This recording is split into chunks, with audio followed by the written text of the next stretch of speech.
Olá, e vamos para mais um podcast da FOB Brasil. Tema de hoje, mutações isabelinos pastéis. O autor da matéria é o Alexander Pino, e essa matéria foi publicada na edição de número 119 da revista Brasil Ornitológico. Espero que você goste do nosso bate-papo.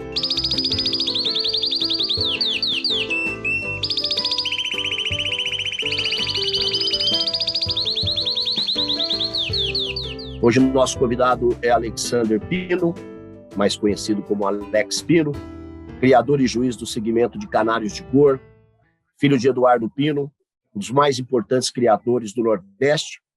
Está presente no mundo da criação de canários desde 1980, quando seu pai se filiou a um clube ornitológico de Salvador vinculado à FOB, que na época se chamava ABOA. E a partir daquele momento começou a frequentar exposições, criadores e ajudar seu pai nos tratos dos pássaros. Alex, bem-vindo ao nosso podcast da FOB Brasil. Muito obrigado, Neto. Obrigado pelo convite de vocês aqui. Vamos começar sobre criação de canário, sobre a canaricultura, que a gente está aqui para isso, difundir esse hobby maravilhoso. Vamos começar do começo, da origem, né? Iniciar esse bate-papo, que como você faz parte aí de uma família de criadores que passa, obviamente, essa paixão de geração para geração. Gostaria que você falasse um pouquinho desse início da sua vida, né? Claro, seguindo aí aquilo que seu pai sempre gostou, e se apaixonasse como se apaixonou pelo mundo aí da criação de canários. Isso. Na verdade, meu pai sempre criou pássaros, né? Sempre gostou de pássaros. Durante a juventude dele, início da fase adulta, ele deixou de criar, casou-se. Eu nasci no início dos anos 70, né? Início mais para o meio dos anos 70. E aí eu já com uns 4, 5 anos de idade, meu pai enxergou a possibilidade de matar 2 coelhos com uma cajadada só. Ele adquiriu alguns pássaros, né? O que a gente chama hoje na canaricultura de SRD, sem raça definida, né? Tem uma tradução assim para o público que não está muito antenado com a criação de canário, seria como se fosse assim, o equivalente a um pé duro, a um vira-lata. E aí ele adquiriu 2 casais, né? Um filho pequenininho e tal, criança gosta de bicho, esse tipo de coisa, ele matou aquela saudade dele da criação de pássaros. E aí é interessante, Neto, assim, eu falo demais, tá? Se eu estiver falando muito, você me dá um toque e a gente para. O pessoal já me conhece. E é interessante, né? Que menino, e aquele é normal para quem está iniciando a criação, ele deu logo nomes, né? Na verdade, eu dei o nome. Então, eram 2 casaizinhos de SRD, isso por volta de 1978, 79, por aí. Aí eu me lembro que um casal era Sidney Magal, e o macho, e a fêmea era Missilene. Missilene é uma cantora que eu acho que fazia muito sucesso na época. Eu não me recordo, eu era criança, mas é isso que meu pai me fala. E o outro era Ney Mato Grosso e Vanusa. Então, 2 casais e tal. Começou a nascer os filhotes, aquela empolgação, criança. Meu pai também revigorou nele o gosto pela criação de pássaros.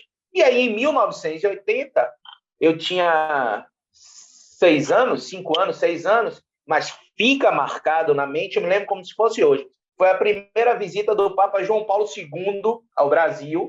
E ele visitou, ele passou aqui, eu acho que um dia, aqui em Salvador, eu me lembro como se fosse hoje, a gente saindo de minha residência, a gente foi no bairro da Barra, onde tem um carnaval, e o Papa ia passar. Então, eu, meu pai, minha mãe, a gente foi lá para acenar para o Papa. Após o Papa passar, eu me lembro que a gente se deslocou a um clube social de Salvador, onde estava acontecendo uma exposição da SOS, da Sociedade Ornitológica de Salvador, um clube de criadores, filiada à ABOA, que nada mais é do que a FOB, só que na época a FOB, a Federação Ornitológica, ela se chamava ABOA, Associação Brasileira de Ornitologia Amadora.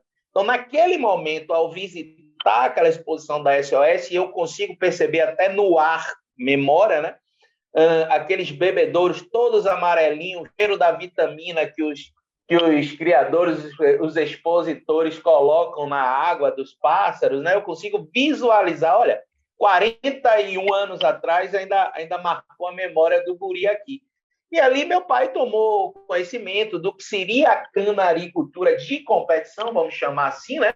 Porque a canaricultura é algo maravilhoso. Ela atende o desejo, o anseio de vários tipos de aficionados, né? Tem o criador de canário que quer ter na varanda de um apartamento cantando. Tem uma outra turma que gosta de ter um ou dois casaizinhos só para ver a beleza da criação, da reprodução. E tem uma turma, o qual eu faço parte também, que gosta de criar, de estar selecionando, de buscar o padrão exigido e participar de campeonatos. Então, isso ficou marcado na memória, né? E, a partir daquele momento, eu, junto com meu pai, a gente começou já no ano seguinte, 1981, a participar das exposições regionais, ou seja, do clube ao qual meu pai se filiou. Já no primeiro ano, a gente conseguiu classificar 2 pássaros, né? Já um certo destaque, e aí vai motivando, e em 1984 nós conseguimos o primeiro pássaro campeão brasileiro, que foi na cor isabelina, amarelo, marfim nevado. Até hoje eu tenho essa medalhinha lá no Canaril, uma alegria imensa, né? E a gente já naquele momento ter um destaque. Obviamente que a canaricultura ela era diferente do que é hoje. E a gente ser mais vivido, ter um pouco mais de idade, é interessante que a gente cria, a gente percebe de como houve a evolução. E de lá para cá a gente participou de diversos campeonatos do clube. Uma maravilha. Mas deixa eu propiciar também a turma, pessoal. Senão só eu falo aqui, vai ser horrível.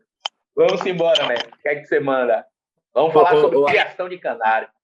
Alex, mas antes de entrar nesse aspecto da criação de canário, me chamou a atenção aqui que você é juiz também do segmento.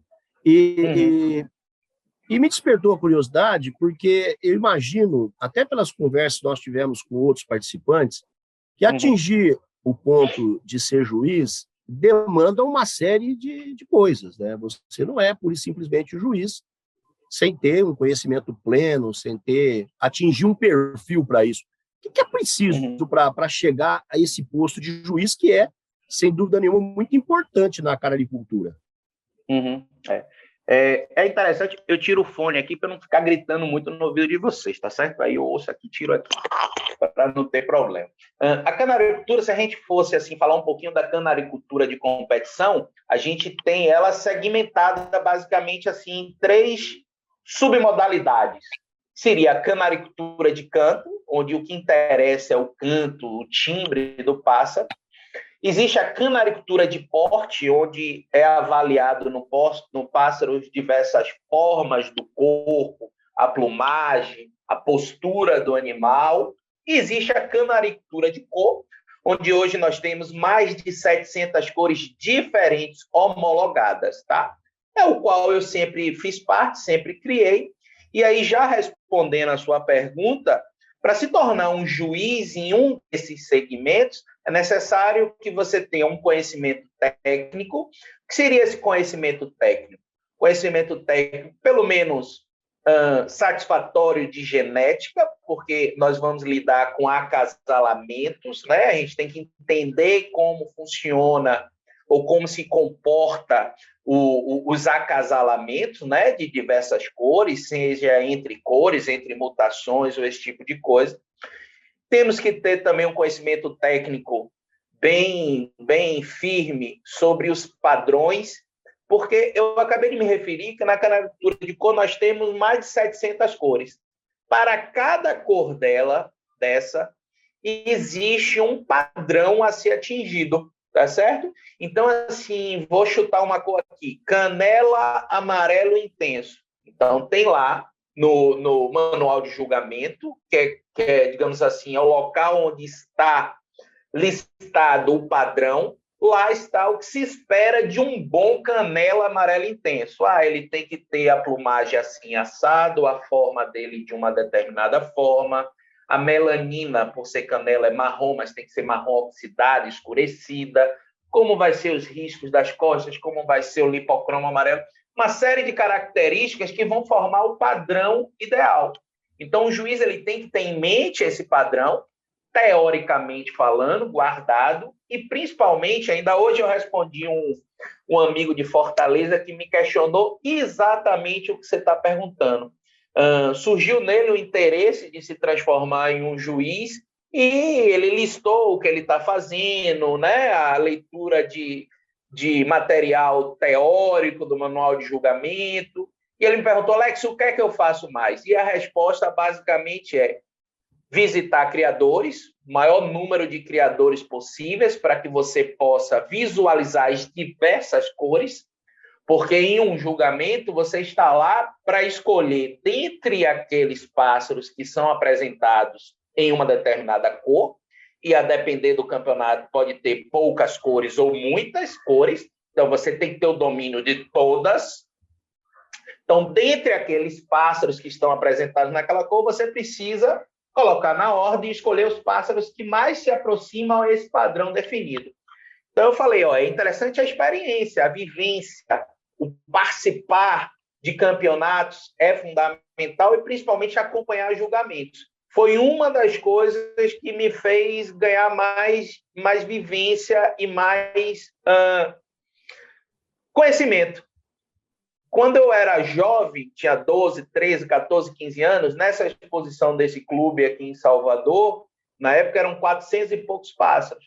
Quem fazia o trajeto e quem fazia, digamos, a logística de pegar as gaiolas no recinto lá da exposição e levar até a mesa onde o juiz iria julgar os pássaros, era feito por mim e por um outro amigo também, filho de um criador aqui do clube. Então, toda vez que eu tinha oportunidade, eu parava um pouquinho e assistia ao julgamento. Ouvia o que o juiz está falando. Normalmente, quando o juiz julga, e no clube, né, ele sempre expõe um pouquinho, esse aqui ficou na frente porque tem tais características, esse ficou em segundo lugar porque, apesar de ter boas características tais, deixou a desejar em outras aqui. Então, a gente vai acumulando essa vivência e criando o conhecimento mesmo, né? Então, eu acho que isso é fundamental, eu estar visitando, eu acompanhar exposições, quanto mais campeonatos e julgamentos a pessoa acompanhar, conversar com criadores experientes e juízes, sempre ajuda. Falou em mutação das cores, né? Uhum. Vamos tocar nesse assunto, que eu acho que é um assunto que baliza muito essa questão aí, principalmente no seu caso, que mexe aí com pássaros de cor. Essas mutações, vamos falar desde as predominantes até aquelas que aparecem de forma surpreendente. Eu gostaria que você colocasse exatamente essa questão para que a gente pudesse entender melhor como é que funciona essa definição da cor dos pássaros, Alex. Vamos lá. Quando a gente fala em mutação, não é que assim, apareceu um pássaro diferente aqui dos outros, já é uma mutação. Não é tão simples assim. Se a gente tem em mente lá, 600 anos atrás, no início da criação dos canários, o pássaro ancestral, que existe hoje na natureza ainda, é completamente diferente dos canários que nós visualizamos, que nós contemplamos nas exposições. Ele é uma tonalidade esverdeada, tem melanina negra e melanina marrom em sua plumagem, mas basicamente é de uma cor só. A partir do momento, lá em 1400, 1500, século XV, século XVI, com as grandes navegações, faziam-se muito roteiro ali pela costa da África. E os canários são originários justamente das Ilhas Canárias. E aí vem uma curiosidade, que é, as Ilhas Canárias não são chamadas de Canárias por causa do canário. É o inverso.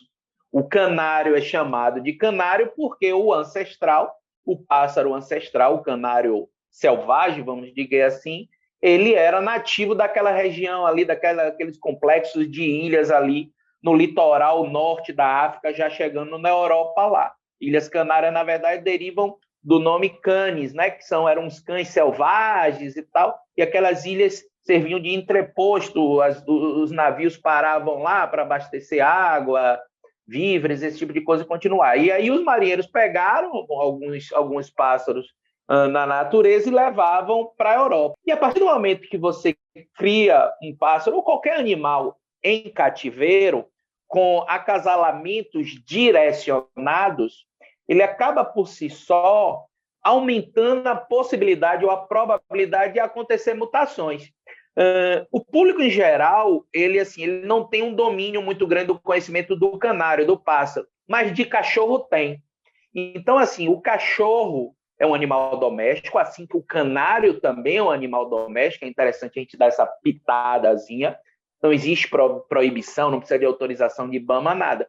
O canário é considerado um animal doméstico, assim como o cachorro teve lá um ancestral, porém, devido a uma série de acasalamentos, foram acontecendo as mutações.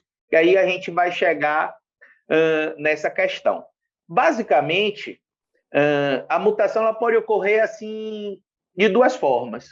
Ou de maneira aleatória, muitas vezes gerada por esses acasalamentos direcionados e, de uma certa forma, consanguínea, e aí acontece de aparecer em um plantel um pássaro com características diferentes, e a partir do momento que vai se trabalhando esses pássaros, retrocruzando eles, principalmente visando a consanguinidade, consegue se fixar. E nos canários também, algumas mutações ou algumas cores novas surgiram também da hibridação, tá? Então, a gente tem aí casos do jaspe, por exemplo, que é uma mutação que tem algumas cores dentro do jaspe, que ela vem originada também do acasalamento. E uma curiosidade é que o canário jaspe, a origem do jaspe é o acasalamento com o pintacilgo brasileiro, que ocorreu na Europa, porque os nossos pássaros aqui nativos, muitos deles são criados na Europa da mesma forma que alguns pássaros de lá são criados aqui como exóticos. Então, a criação na Europa era muito forte nisso, e o pintacilgo, por ter essa facilidade de estar acasalando com o canário, fez-se um trabalho e surgiu-se, ou conseguiu fixar essa diferença, essa mutação que seria o jaspe. Mas, na maioria das vezes, surge assim, a gente vai mutação pastel, mutação opalino, o criador criava uma determinada cor e do nada nasceu lá de uma ninhada de 4, 5 filhos um animalzinho com uma plumagem diferente, com uma coloração, uma tonalidade diferente. Ele vai fazendo a seleção através do acasalamento e consegue fixar aquela característica, aquela mutação. Então, a mutação, na verdade, ela faz com que haja uma criação de nova cor. Eu não consigo, dentre os meus pássaros, eu vou acasalar esse com esse que vai surgir uma mutação. Não é assim. Ela surge meio que ao acaso, entre aspas. Alex, eu não sei, é uma pergunta até, de certa forma, minha, particularmente. Uhum. Eu sempre ouvi, na minha infância, na minha adolescência, de que os canários eles são problemáticos para se acasalar. Sempre dizer assim, o canário depende de um ambiente X, de um ambiente Y, o canário não acasala de qualquer forma, em qualquer lugar, ele precisa de um ambiente específico. Isso é mito ou é verdade? Eu diria que é um mito. Vou explicar direitinho e fazer mais uma vez uma comparação com cachorro. Cachorro é mais fácil da turma entender. O que seria mais fácil, mais, digamos assim, menos complicado a reprodução? Seria um casal de vira-latas ou um casal de, sei lá, shih tzu? O que seria mais complicado de tirar uma quantidade maior de filhotes, esse tipo de coisa? Percebe? No canário é desta mesma forma. O canário ele não exige nenhum tipo de cuidado. O nosso canário doméstico, que é o popularmente conhecido como canário belga, né? Na verdade, tem vários nomes, depende muito da região. Tem algumas pessoas que chamam canário roller, canário da Alemanha, canário belga. Na verdade, é o mesmo pássaro que seria o canário doméstico, canário do reino, né? E todos esses apelidos que são chamados nosso canário doméstico, ele surge de uma situação ou outra, ou porque os primeiros pássaros daquela região foram uma importação da Bélgica. No caso do roller, é porque os primeiros pássaros vieram lá da região de Harz, da Alemanha e eram Hartshöller, uma raça de canto e tal, ou canário do reino, que esse apelido foi para diferenciar entre o nosso canário da terra, o nativo brasileiro, e esse outro canário que vinha do reino de Portugal nas embarcações. Então, para diferenciar, surgiram esses apelidos. Então, assim, voltando ao tema de reprodução, não julgo ser complicado, é simples, obviamente, que quanto mais selecionado for o pássaro, um pouco mais complicado vai ser. Então, se a gente pega um casal de SRD, casal de pé duros e acasala, a probabilidade da fêmea criar todos os filhotes, de tirar uma quantidade maior de filhotes, vai ser muito maior do que se eu pegar uma mutação mais recente, ou uma mutação de olho vermelho, um elmo, um acetinado, né, um topázio, percebe?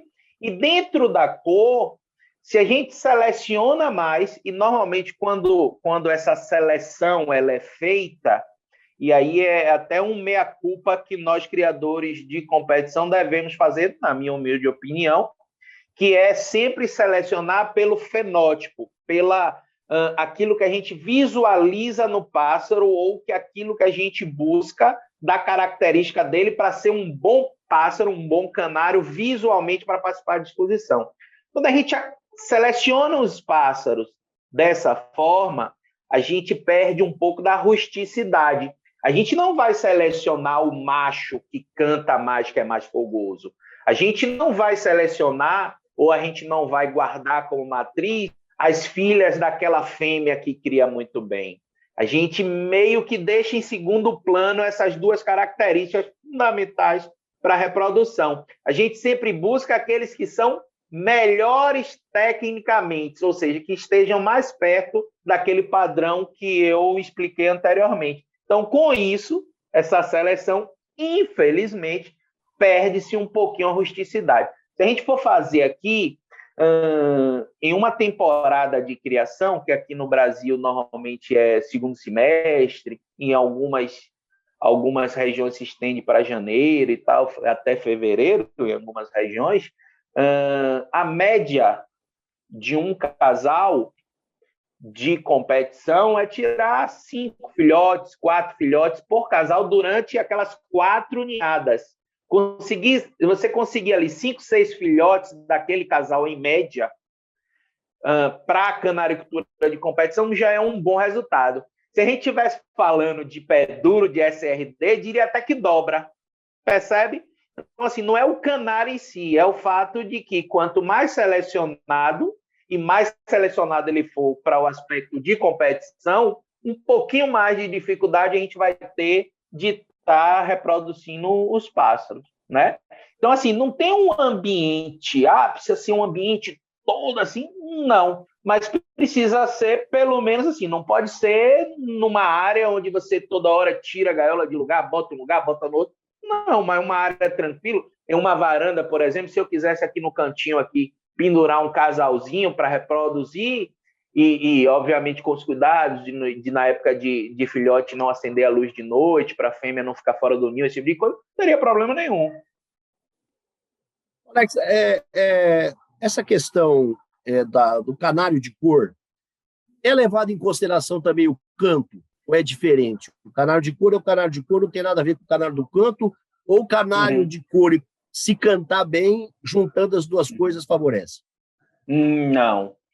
Na verdade, é assim, para o público em geral, para aqueles que não participam de campeonato, um dos maiores atrativos do canário é o canto. Na verdade, é o que fez com que ele se tornasse, se não o mais popular, mas um dos pássaros, com certeza, mais populares no mundo todo na criação em cativeiro, seria justamente o canto, a beleza do canto, que fez com que os marinheiros tirassem lá da natureza, levassem para a Europa, esse tipo de coisa. No entanto, para a canaricultura de cor, o que interessa é a cor do pássaro. Obviamente que na planilha de julgamento, onde lista os itens que serão avaliados, a forma do pássaro tem um peso pequenininho, o tamanho do pássaro tem lá um peso e uma nota, digamos assim, pequenininha, que é analisada, mas é analisada. O canto não. Então, um canário brasileiro, campeão brasileiro, pode ser mudo? Pode. Pode ser o maior cantador do mundo? Pode. Não interfere em nada. Se o canário estiver na mesa mudo ou cantando na mesa de julgamento, na hora da análise, estiver cantando mudo, muito, ou estando mudo, não vai ter nenhum tipo de diferença. Diria até que o que estiver cantando muito pode estar agitado de um lado para outro e acaba prejudicando a análise da plumagem dele.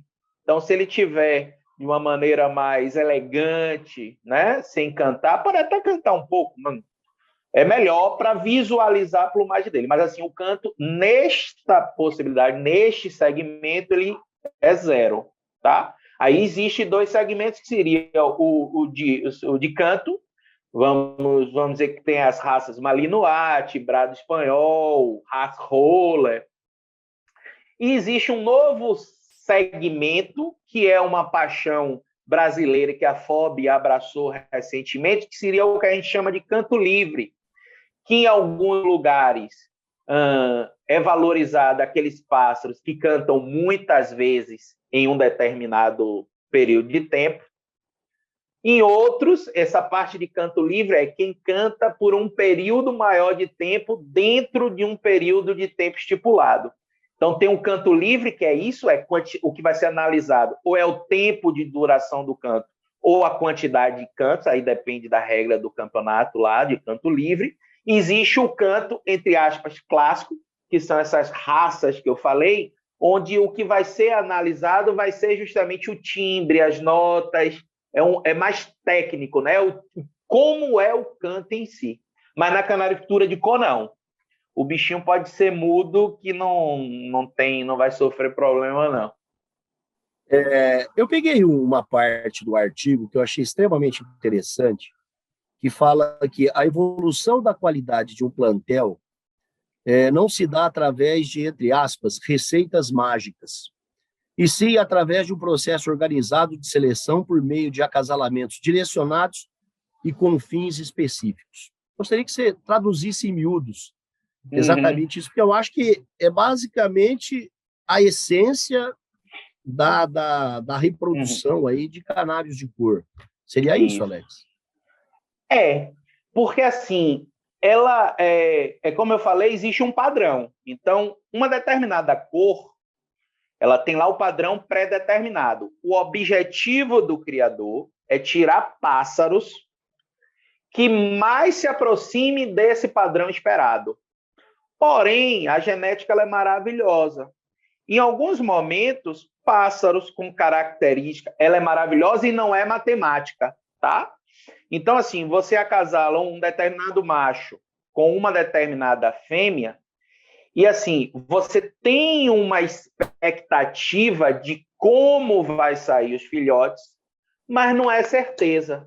Então, um controle afinco das proles de determinados pássaros, das características desses pássaros envolvidos, é primordial para que você vá juntando as peças do quebra-cabeça e vá buscando com que os filhotes, as proles que vão nascendo, se adequem a esse perfil, se mais se aproximem a esse perfil, a esse padrão. Na canaricultura de cor, e é interessante a gente aproveitar também falar disso, só participam dos campeonatos os filhotes nascidos no ano anterior. Então, todos os filhotes que nasceram agora no segundo semestre de 2021 vão ou podem participar do campeonato de 22. Eles têm a anilhazinha com o anozinho de nascimento, o número do associado, o número dele, de pássaro daquele ano, esse tipo de coisa, e ele vai ter a chance única de participar de um campeonato no ano seguinte. Então, todo ano está renovando. E a observação da criação é fundamental para que você mantenha perene uma qualidade e, de uma certa forma, que vai evoluindo ano a ano. Quando eu falo de receitas mágicas, é que muito assim, se eu acasalar tal pássaro com tal cor, eu vou ter pássaros melhores. Não necessariamente. Se eu acasalar um pássaro nevado com um pássaro nevado também, eu não vou ter pássaros bons. Alguns mitozinhos que, ao meu ver, eles variam. Por quê? Porque dentro da mesma cor existem pássaros com características diferentes. Percebe? Então, assim, a observação da característica daquele pássaro, junto com a observação da característica do par dele na reprodução, é fundamental. E, principalmente, está acompanhando quais são os filhotes que vão nascer daquele casal. E quanto mais experiência o criador tem, mais cedo ele vai percebendo se aquele casal, digamos assim, vai dar coisa boa ou não. Obviamente, quando o filhote nasce, ele nasce com uma plumagem, depois de 4, 5 meses ele faz muda completa e transforma a plumagem dele em uma plumagem de adulto, para a gente ter certeza da qualidade só depois que ele faz essa muda. Mas antes mesmo da muda, por causa da experiência, a gente já começa a perceber, poxa, esse vai dar samba, esse parece que não vai dar muita coisa boa. Então, dá chance de você, observando isso, quem sabe até trocar o casal, né? Diz assim, pô, esse casal só está me dando filho com tais características que não são legais. Vou dissolver o casal, vou colocar a fêmea com outro macho, o macho com outra fêmea, para a gente ir observando. Da mesma forma, às vezes você faz, deixa eu acasalar aqui que eu acho que vai dar coisa boa, vou testar. Aí você se surpreende logo na primeira ninhada e diz, opa, achei. E aí deixa aquele casal, de uma certa maneira, você tem toda a atenção para tirar uma maior quantidade de filhos daquele casal que te dá pássaros bons. Então é mais ou menos nessa linha. É tudo exclusivamente genético, Alex? Ou existe alguma coisa, algum ingrediente artificial nisso? Tudo depende da genética, do cruzamento, ou tem alguma coisa extra para você adquirir uma cor, alguma coisa nesse sentido? Uhum. É interessante isso, porque assim, eu vejo muito nos canais de YouTube, grupos de WhatsApp, uma preocupação muito grande com o manejo, e aí eu digo manejo alimentar, né, com o que se dá de alimento para os pássaros, faz isso, faz aquilo, como se o manejo alimentar fosse o mais importante. Não é. É importante? É, e eu vou explicar aqui. Mas o mais importante é a genética. É o potencial genético. 2 filhotes alimentados com a mesma alimentação, criados da mesma forma, em um mesmo ambiente, esse tipo de coisa, eles podem, e na maioria das vezes isso acontece, apresentar fenótipo ou características diferentes. Percebe? Então, assim, não é a questão do manejo alimentar que vai fazer de um canário que não tem potencial para ser bom. Isso, obviamente, eticamente falando, sem nenhum tipo de maquiagem ou algo do tipo de fraude, né? Esse tipo de coisa assim. Estou falando eticamente.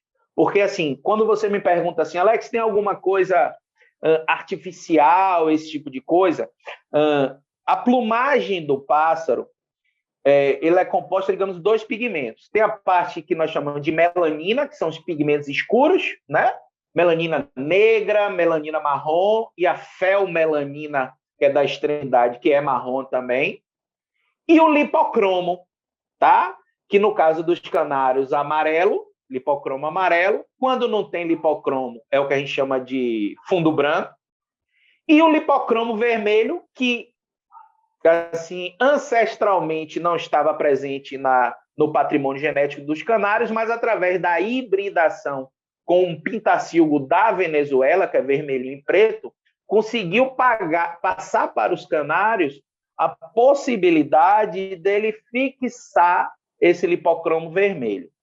Isso tudo é para falar da alimentação. Então, assim, os pássaros com fator vermelho, que são esses que tiveram lá atrás no seu ancestral, um tarim da Venezuela, anos e anos e anos, eles conseguem, com base na alimentação, ficar vermelhos. Se a gente não der um corante, o que a gente chama de cataxantine, carofil, que nada mais é do que um corante vermelho na alimentação, ele vai ficar alaranjado, ele não vai expressar todo o potencial para ficar todo vermelho ou ficar da cor vermelha, tá? Mas perceba que isso é devido justamente desse pigmento que eu chamei de lipocromo, que ele é a base lá, lipocromo, seria mistura de cor com gordura, que ele transforma o que ele come e transfere através da corrente sanguínea para as plumas que estão em crescimento. Então, a depender do que o canário come, se o que ele comer for mais rico em um caroteno vermelho, ele vai ficar, se ele tiver potencial genético, vai ficar vermelho, se ele não tiver, ele vai ficar laranjado, e se ele comer alimentos com caroteno, ricos em caroteno amarelo, né, luteína, esse tipo de coisa, ele vai aumentar a coloração amarela dela. Mas, assim, mesmo que se dê esses corantes, esse tipo de coisa, se o pássaro não tiver o potencial para ser muito bom, não existe, não é mágica. Eu, assim, em resumo, diria que o manejo alimentar, o cuidado, o fornecer a alimentação adequada, dar saúde para o pássaro. A saúde é fundamental. Se o pássaro não estiver saudável, não tem alimento que você dê, não tem potencial genético que vá se mostrar 100%. Ele não vai estar bem nutrido, sabe? E aí os nutrientes não vão e o lipocromo não vai passar para a plumagem, vai ficar uma plumagem sem brilho, esse tipo de coisa. Então, saúde é o principal, potencial genético, e uma boa alimentação junto com a saúde vai fazer com que esse potencial genético, a carga genética, o que ele pode ser, se torne mais fácil de atingir. Tá? Então, saúde fundamental. Não sei se eu respondi, que às vezes eu viajo assim. Não, é tranquilo, é bom isso. Qual que é o tempo de reprodução? E qual é a quantidade de ovos? Existe uma coisa demarcada para isso? Por exemplo, o período de reprodução e a quantidade de ovos, isso pode ser diferente? Como é que é isso?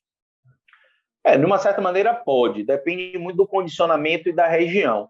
Por exemplo, aqui no Nordeste, é muito comum a reprodução começar em junho, e em alguns casos até maio, e vai até novembro, dezembro no máximo. No Sul, no Rio Grande do Sul, a reprodução ela só vai iniciar lá para setembro e, em alguns casos, até outubro, por causa do frio, né? Não que o canário tem que ser calor, tem que ser frio, tem que ser isso, tem aquilo. Não, o canário até dos bichos é aquele que melhor se adapta às melhores condições. O canário não gosta muito de variação, que lá no sul tem muito, né? Às vezes, assim, no dia tá uma temperatura boa, confortável, 20 e tantos graus, daqui a pouco desmorona para 6, 7. Ou o inverso, o canário não gosta muito disso. Mas se ele tiver uma temperatura, uma umidade constante, os canários se dão bem. Então, assim, normalmente aqui no hemisfério sul, a reprodução acontece, vamos simplificar, no segundo semestre. E aí os pássaros, nascidos no segundo semestre, no primeiro semestre, eles vão fazer a muda de pena, junto com os adultos que reproduziram, que também fazem uma vez por ano a muda de pena, e lá para junho, julho, vão participar dos campeonatos. Lá no norte, na Europa, de uma maneira geral, é o inverso. Tá? A reprodução acontece normalmente no primeiro semestre, segundo semestre muda, e os campeonatos lá ocorrem em dezembro, janeiro, essa época do ano. Normalmente, durante esse período de reprodução, uma fêmea ela pode, ou na média, vamos falar na média, porque depende de uma série de fatores, ela cria 4 a 5 ninhadas, 4 a 5 rodadas, onde cada ninhada ela põe em torno de 3 a 5 ovos. Na maioria das vezes, 4 ou 5 ovos, tá? Aí ela vai chocar, o período de choco de incubação dos canários são 13 dias, e aí vai nascer ou não, a depender se o ovo foi fecundado, se teve algum problema, esse tipo de coisa. Quando eu falo assim, Alex, por que varia? Tem fêmeas que você deixa 3 ninhadas, tem fêmeas que você deixa 4, tem fêmeas que você deixa 5. É porque vai depender muito se vai nascer filhotes daqueles ovos que ela fez a postura e chocou, e se ela vai criar os filhotes. Porque, assim, se tudo ocorrer de uma maneira comum, normal, ela vai pôr, vai chocar 13 dias, vai nascer os filhotinhos, e quando esses filhotinhos estiverem perto dos 20 dias, mais ou menos, em média, tá, gente? Não é regra, não é matemática, não é assim, ponto. Não, varia um pouquinho, é um animal, é um ser vivo, né? Ele oscila muito, depende muito de fêmea para fêmea, condições, esse tipo de coisa. Mas, então, quando os filhotinhos estiverem em torno de 20 dias, essa fêmea vai iniciar uma nova ninhada, uma nova rodada, tá? Os filhotes começam a se alimentar sozinhos em torno de 30 dias, uns um pouquinho menos, 27, 28, 29 dias, outros demoram um pouquinho, 35 dias. Eu tenho o costume de apartar ou tirar os filhotes dos pais e colocar em uma outra gaiola em torno de 35 dias para ter uma segurança melhor. Então, no momento que os filhotes estão completando 30 dias, 30 e poucos dias, é o momento que eles começam a se alimentar sozinhos, se virar sozinhos, é o momento que normalmente está nascendo outra gurizada lá, outros filhotinhos para a fêmea criar. Então, digamos assim, esse ciclo, a depender da situação, até para não forçar muito a canária, eu normalmente faço 4, o que a gente chama de ninhadas, né? 4 ninhadas, 5 no máximo, se uma canária, por exemplo, não criar filhotes ou não chocar 2 ou 3 rodadas dessa. Aí eu deixo mais uma. Vou falar do Isabelino Pastel, inclusive o artigo que foi publicado na revista. Gostaria que você falasse um pouco sobre esse pássaro e como se chegou a essa cor para esse pássaro. Vamos lá. Para a gente falar do Isabelino Pastel, a gente tem que falar antes, primeiro assim, a gente fala muito de mutações, né? E no caso do pastel, seria a mutação.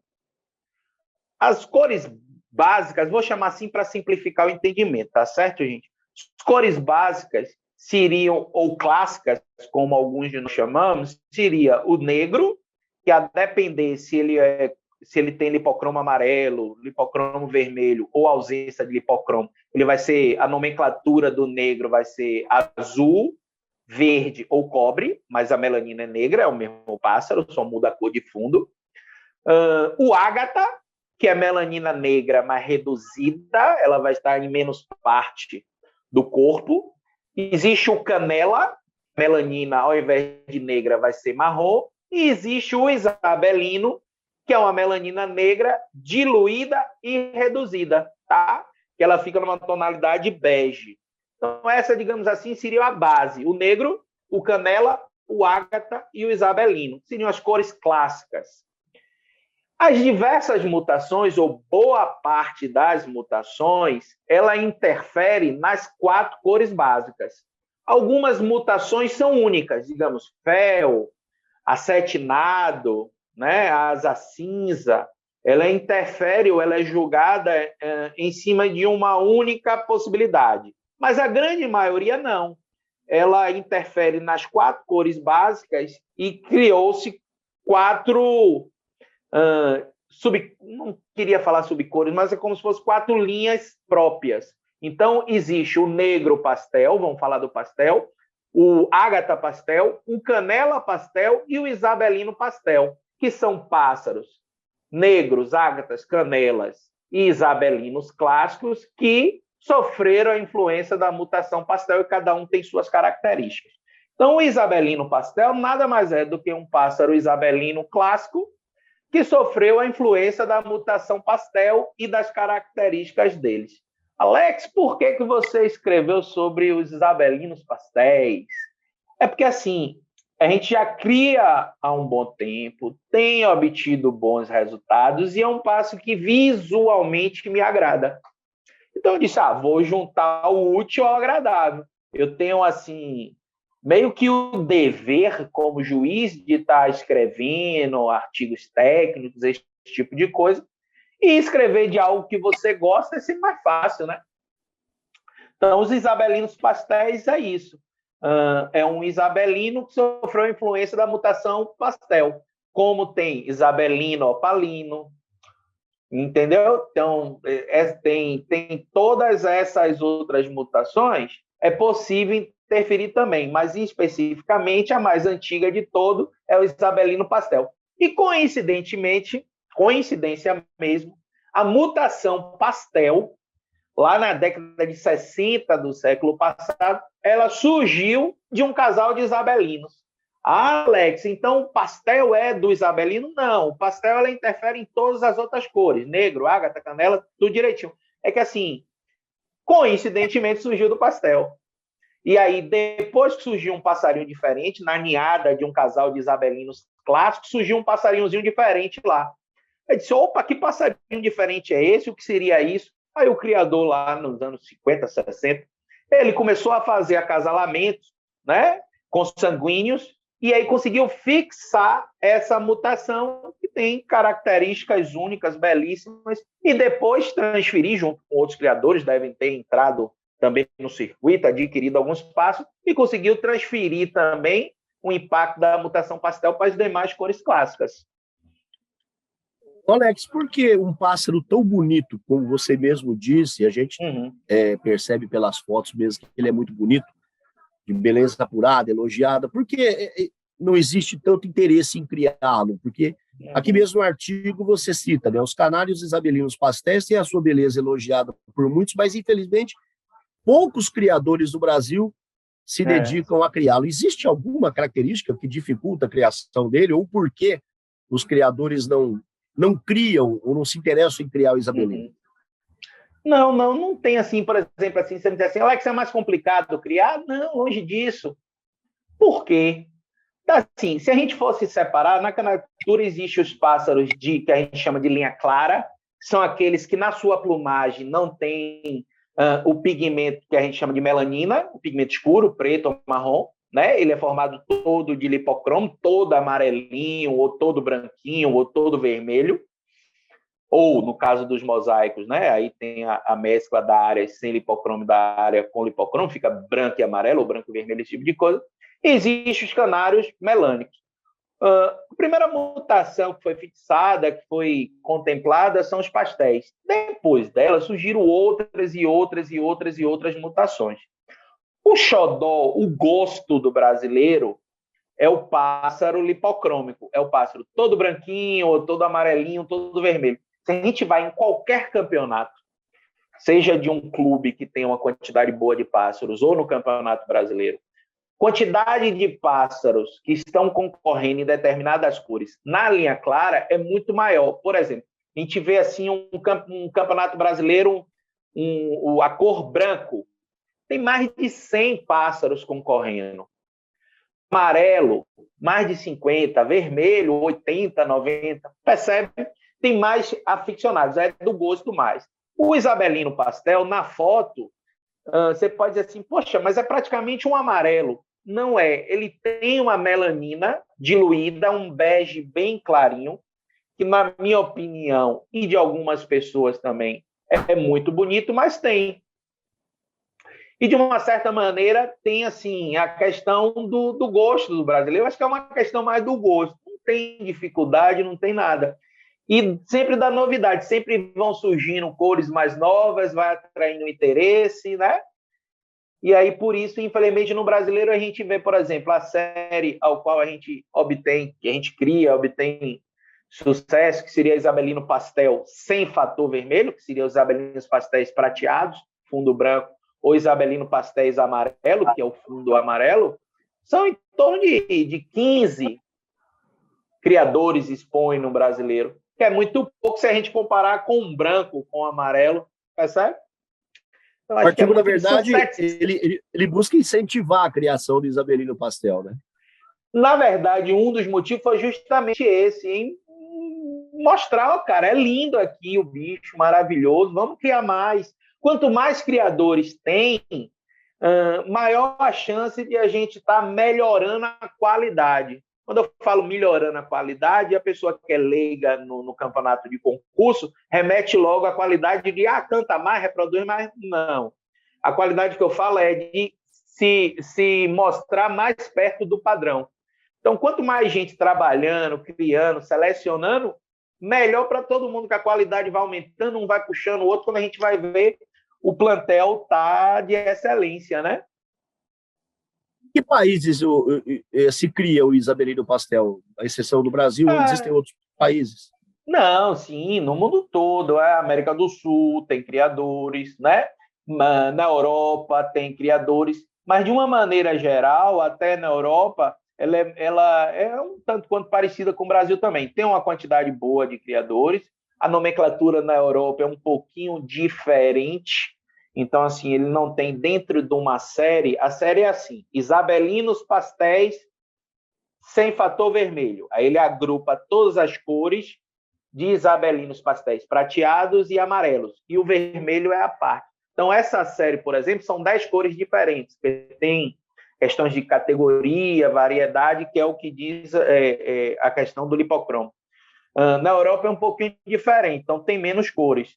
Porém, assim, de uma certa maneira, e agora eu me lembrei da Bélgica, porque em 1980 e pouco, era comum, os primeiros isabelinos pastéis que chegaram ao Brasil eram importados da Bélgica. E, salvo engano, o início de tudo foi na Bélgica. Então, assim, me remete muito à Bélgica. Mas, assim, outros países, com certeza, criam. Entrou em contato comigo um amigo do Chile. Ele tem também belíssimos pássaros isabelinos pastéis. Com certeza, na Argentina e no Uruguai também deve haver criadores. Tem um tricampeonato, né, no teu currículo de criador de isabelino pastel, né? Uhum. É assim, como eu falei, a série de isabelinos pastéis, ele agrupa cores, né? Então ele começa isabelino pastel prateado, isabelino pastel prateado dominante, isabelino pastel amarelo intenso. Só eu já falei 3 cores diferentes, são diferentes entre si. No caso do isabelino pastel sem fator, são 10 cores. Então, no Campeonato Brasileiro, os criadores levam os pássaros, inscrevem esses pássaros na cor correta, né? Pássaros esses que já foram selecionados no campeonato do clube. E aí, a depender da colocação desses pássaros nas suas determinadas cores, eles vão ganhando pontos. E no final, soma a quantidade de pontos. Então, assim, a gente vem já, sei lá, 15, 20 anos classificando, ganhando diversas cores. Mas por 3 anos nós conseguimos ter assim um desempenho que podemos chamar assim de melhor. Nós conseguimos juntar mais pontos. Nós tivemos pássaros que foram classificados em melhores condições. Por exemplo, determinado ano, das 10 cores, a gente teve o melhor pássaro em 5 dessas, por exemplo. Aí ganha uma determinada pontuação, esse tipo de coisa. Isso me dá muito orgulho, porque tem um plantel já consolidado, que a gente trabalha já há muito tempo. Inclusive, no último brasileiro aí agora foi um pouquinho diferente, porque não teve um somatório de pontos. Foi eleito o melhor pássaro daquela série, daquele segmento, e aí o melhor pássaro isabelino pastel sem fator foi um pássaro nosso. Fiquei muito contente. Não teve campeonato de criador por série, mas teve o melhor pássaro. Isso já nos deixou contente, porque nos mostra, não pela vaidade de ganhar, nem esse tipo de coisa, mas assim, nos mostra que a gente está no caminho certo. E é interessante que de vez em quando, conversando com a turma, o que é que te motiva a participar dos campeonatos? Assim, o meu interesse é ter o melhor pássaro, ou seja, o pássaro que mais se adequa ao padrão, mais chega perto do padrão, e não ganhar. Aí os caras disseram assim, mas não entendi. É porque assim, ganhar por ganhar não é a intenção. Eu quero ter o pássaro que chegue mais perto naquele padrão, e aí, muito provavelmente, dificilmente, a gente não vai deixar de ganhar. Pode até acontecer, ter um problema, sei lá, um ferimento, alguma coisa que faça com que o pássaro desclassifique, mas o que me dá mais prazer não é nem ganhar, é de ter atingido o objetivo, de ter melhorado aquela cor, de ter atingido um pássaro, ano a ano, melhor do que eu tinha. Então, assim, um determinado ano eu paro, analiso os filhotes que nasceram no ano anterior e vejo, em relação aos pais e os avós, esses pássaros estão mais perto do padrão ou mais distante? Se estiverem mais perto do padrão, eu estou no caminho certo, eu estou evoluindo. E é isso que eu busco, entendeu? Então, assim, é basicamente isso. Isso é o que me motiva. O ganhar é consequência. Nesse último brasileiro, inclusive, além dos melhores pássaros de cor, nós tivemos também o melhor apresentador aí, né? Parece que houve alguém que apresentou aí para o YouTube esse brasileiro. Aí Aí eu Como é fiquei que em foi essa segundo lugar, cara. experiência? Fiquei em segundo Além lugar de porque o melhor juiz, de de todos. criador, ser apresentador É, do brasileiro. é verdade. Mas aí eu fiquei nesse concurso, eu fiquei em segundo lugar, porque o melhor de todos é o nosso Silvio Santos, da Canaricultura, nosso também juiz, Wagner Bigliardi, gaúcho lá, uma figura ímpar, incomparável. Mas, como para uma pessoa só apresentar ia ficar muito cansativo, aí me fizeram o convite também, junto com o Wagner, eu tive a honra e o prazer de estar pela primeira vez entre aspas, narrando o Campeonato Brasileiro, né? Como foi um campeonato diferente, e nós tivemos uma série de restrições por causa da Covid, né, que impediam uma boa parte dos criadores de estarem presentes vendo o julgamento, aí a FOB viu a necessidade de estar mostrando o campeonato. Mas só filmar, sem explicar, talvez não daria certo. Então, como eu e o Wagner fazemos parte de um time, de um grupo capitaneado pelo Eduardo Martins, pelo Leonardo, junto com o Cripa, com o César, com o Rafael, que toda quinta-feira a gente tem uma série de palestras, né, assuntos diversos, lives, às quintas, às noites, no canal do YouTube da FOB, e aí nos convidaram, vocês topam? Topam. Ah, como é que vai fazer? Não sei, na hora lá a gente se vira e aprende. Então, assim, foi contratada uma equipe de filmagem, muito bacana a turma assim, profissional mesmo, assim, dentro da situação, e eu e o Wagner fomos nos revezando, apresentando. Cansativo, porque você passa... Eu gosto de falar muito, né? Vocês já viram. Mas o dia todo em pé, de um lado para o outro, é cansativo. Então, assim, como eu falei, são diversas cores, e cada cor ela é julgada separado para escolher o melhor pássaro, os melhores pássaros daquela cor. Então, a gente, com a câmera, o cameraman ia filmando, e nós íamos, de uma certa maneira, explicando o que estava acontecendo. Ó, cotar o momento de julgamento, o juiz ali está analisando, obviamente sem atrapalhar o julgamento, analisando. Então, ele vai analisar tais características que se busca nessa cor. Então, assim, o conhecimento prévio de ser juiz facilita, né? Porque, assim, eu busquei aproveitar aquele momento e não só mostrar o resultado. Mostrar o resultado é importante, mas também aproveitar de você verbalizar ou explicar para a turma como seria o padrão daquela cor. Então, lá, estava julgando ágata amarela intenso. Aí começou o julgamento de ágata amarela intenso, o câmera começando a filmando, e aí a gente ia narrando.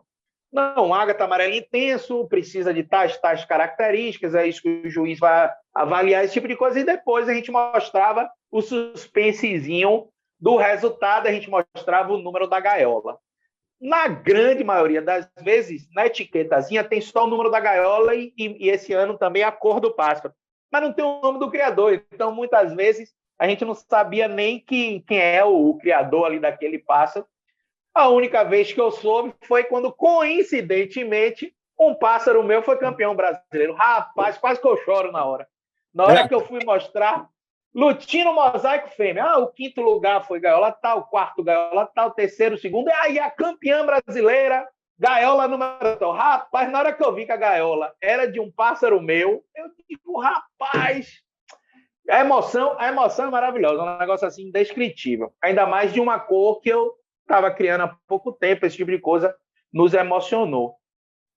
Junto com o canário de cor, a gente também mostrou um pouquinho de canários do segmento de porte. Mas tanto o Wagner quanto eu somos juízes de canário de cor. Nós temos uma leve noção do que se busca em determinadas raças de canário de porte, mas o nosso conhecimento não é o mesmo de canário de cor. Então, a gente aproveitava no momento que estava mostrando o julgamento dos canários de porte, e aí a participação dos juízes de canários de porte era fundamental, porque além do resultado, a gente entrevistava os juízes que estavam julgando aquela mesa. Então, sei lá, Vladimir julgando Gloucester. Vladimir, fala pra gente o que é que busca aqui num Gloucester sem topete, fundo branco melânico, o que é que se busca num pássaro ideal. Aí ele falava. Eu acho que isso é interessante, né? Cansativo, mas foi uma experiência muito boa. Turma Você faz gostou. parte do grupo de trabalho formando criadores. Isso. O objetivo desse grupo o que se espera a partir Uhum. desse grupo nessa situação de criação de canários de cor, Alex? Vamos lá. Às vezes assim, dos ditados mais certos que diz é aquele assim, fazer do limão a limonada. Então, nós fomos abruptamente trancafiados em casa. E aí nós temos, de uma certa maneira, de estar trabalhando, difundindo a canaricultura. E aí, assim, dessa mesma forma que a gente está aqui conversando, surgiu a ideia de fazer lives, né? E aí o Leonardo Monteiro, o Eduardo Martins formaram a equipe, eu falei, eu, o Wagner Migliardi, o Cripa, o César Venceslau, o Rafael, o André Caldas, me esqueci do Andrezinho, ele vai me puxar a orelha, mas lembrei agora de Andrezinho, o Bruno Guimarães também, que é segmento de juiz, segmento canário de canto livre, também faz um trabalho também excepcional. A gente se juntou e meio que assim, coordenando, ou nós apresentando, ou organizando a apresentação de demais segmentos da ornitologia, porque a ornitologia fomentada pela FOB não é só canaricultura, né? Tem os canários, tem os pássaros exóticos, manon, diamante, esparro, diamante de gold, esse tipo de coisa, periquitos, ondulados, agaporni, psitacídeos, difundir, não é isso? Então, assim, o objetivo do Formandos nada mais é do que levar um conhecimento técnico, seguro e prático para uma quantidade maior de pessoas, seja através das lives, das quinta-feira à noite, seja através de um material que está no site da FOB ou no site Formando os Criadores. Então, assim, a palavra me fugiu agora, mas assim, a democratização do conhecimento é importante. A internet traz isso, cara. Ele proporciona para qualquer um, no Brasil desse imenso, ter conhecimento de como é uma determinada cor, o que se busca daquela cor, por exemplo. Eu fixando aqui no canário de cor, e antes não. Então, o criador aqui, vamos aqui para cima do Maranhão, talvez seja o clube mais para cima do Brasil, lá em São Luís do Maranhão, um clube recente também, mas que tem criadores que criam pássaros de boa qualidade. Olha a dificuldade dele ir para Itatiba, em São Paulo, ou ir para Minas, né? Para ter conhecimento, para estar conversando com um número maior de criadores. E fácil, qualquer pessoa do Maranhão, do Pará, da Amazônia, mesmo que lá não tenha um clube de criadores, mas tem acesso à internet, ele procura lá no Google da vida lá e acha as palestras, as lives, está disponibilizando. Então, acho que a democratização da informação, a disseminação, seria a palavra correta, da informação correta, segura, né? Porque, assim, da mesma forma que a internet ela facilita, ela proporciona essa divulgação, ela também traz algumas pegadinhas, né? Que qualquer um da esquina pode começar a falar sobre um tema qualquer e a pessoa que está lá assistindo, pode, sei lá, tomar aquilo como uma verdade, como correto, e não é. Uma pessoa que talvez não tenha um embasamento, né? Então, assim, fonte segura, federação, pessoas que conhecem de diversos segmentos, né? Então, nas lives de agaporni, vai ter um criador experiente, um juiz de agaporni que vai falar sobre agaporni. Na live sobre mandarim, ou sobre manon, sobre diamante de gold, que são os pássaros exóticos, vai estar o juiz, vai estar um criador de sucesso falando sobre aquele pássaro. Isso é essencial, isso é a disseminação da canaricultura, né? A gente precisa quebrar o estigma da criação de pássaros, né? A gente tem que mostrar para todo mundo que a criação de pássaros domésticos ela é fundamental para manter nossa natureza, porque o cara não vai precisar mais caçar pássaros, né? ou fomentar tráfico, esse tipo de coisa. A criação em cativeiro ela é fundamental. Aqui na Bahia mesmo nós temos o exemplo, fugindo um pouco da canaricultura, da ararinha azul. A ararinha azul ela foi extinta na natureza e agora, mais recentemente, está sendo um projeto lá, rios de dinheiro para tentar, entre aspas, ressuscitar, repovoar a ararinha azul aqui no sertão baiano, através de pássaros que vieram da Alemanha, de um criador que estava lá e conseguiu tirar uma determinada quantidade que proporciona a reintrodução desses animais para a vida selvagem. Então, o cativeiro não, a criação doméstica, ela tem que ser vista também por esse âmbito, né? De ajudar a estar mantendo nossa natureza segura. Bom, a FOB está no Instagram, no Facebook, no YouTube, tem a página também fobbrasil.org.br. Você tem uma página específica, algum canal específico, Alex? Cara, eu tenho um canal do YouTube que eu fiz há 3 anos atrás. Eu tenho que ser sincero. Tem uns 3 ou 4 meses que eu não posto vídeo e de vez em quando a turma me manda uns WhatsApp que você nunca mais postou o vídeo. É porque assim minha vida está um tanto quanto corrida de tempo, né? Mas assim, eu tenho um canal do YouTube que é Canarinho Bahia Pino. Tem no Instagram também, que é Alex Pino, Canarinho Bahia. E lá a gente mostra fotos de nossos pássaros, vida, a gente fala um pouquinho sobre o assunto. Você já viu que eu gosto de falar bastante. Então, assim, no canal do YouTube eu estou um pouquinho sumido, mas se Deus quiser, agora em 2022 a gente vai voltar aí com os vídeos lá no canal do YouTube. Bom, primeiro eu queria dizer que foi um prazer muito grande conhecer o teu trabalho, conhecer você. Tem uma maneira muito tranquila, muito fácil de entender aquilo que você quer colocar. Agradecer você participar dos nossos podcasts. Eu quero deixar uma última pergunta, talvez seja uma pergunta inquietante, intrigante. É possível novas cores? Aquilo que a gente ainda não conhece, é possível, através dos acasalamentos, a gente atingir novas matizes, novas cores, para embelezar cada vez mais as nossas gaiolas, os nossos criadouros, Alex? Sim, eu vou falar da canaricultura de cor. Quando nós iniciamos na canaricultura de cor, em 1980, na década de 80, para resumir, a última cor homologada que concorria era acetinado, vermelho, marfim, mosaico fêmea. Eu não me lembro do número agora, até porque mudou. Antigamente ia do 1 até a última cor, era 1, 2, 3, tá? Agora mudou, ele separou por cores. Mas, assim, dava menos de 300 cores. Então, na década de 80, nós tínhamos menos de 300 cores. Hoje, nós temos mais de 700 cores homologadas.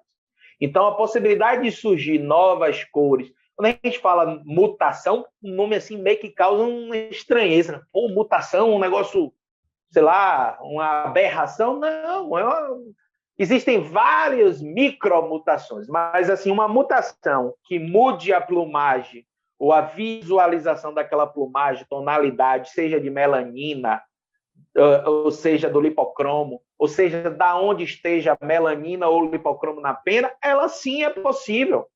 E deve surgir. É até algo que a gente brinca, estava conversando com um juiz ali, rapaz, onde é que vai parar isso? Porque hoje em dia são 700 e tantas cores. Eu falei mais cedo que um juiz, ele não sabe assim, o que vai cair na mesa para ele julgar. Ele vai num campeonato do clube, como ano passado eu tive a honra de julgar 4 campeonatos de 4 clubes, e aí você tem uma noção lá, sei lá, tem 400 pássaros, mas não sabe quais são as cores. Você tem que estar preparado, apto a julgar qualquer uma das 700 e tantas cores. Se isso virar 1000, ó a dor de cabeça para você saber direitinho tudo. Então, assim, é possível sim. E provavelmente vai acontecer, né?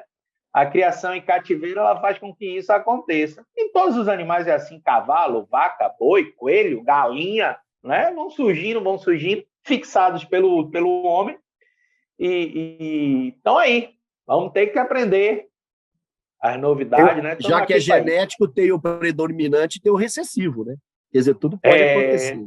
Exato, e ainda tem um ligado a sexo, porque a transmissão hereditária na canaricultura é interessante, né? Ele tem lá o dominante, tem o autossomal recessivo e tem um ligado ao sexo. O pastel e o isabelino, coincidentemente, junto com o marfim, com o acetinado, de coisa, é o ligado ao sexo, ou seja, o macho ele pode portar aquela mutação, a fêmea não.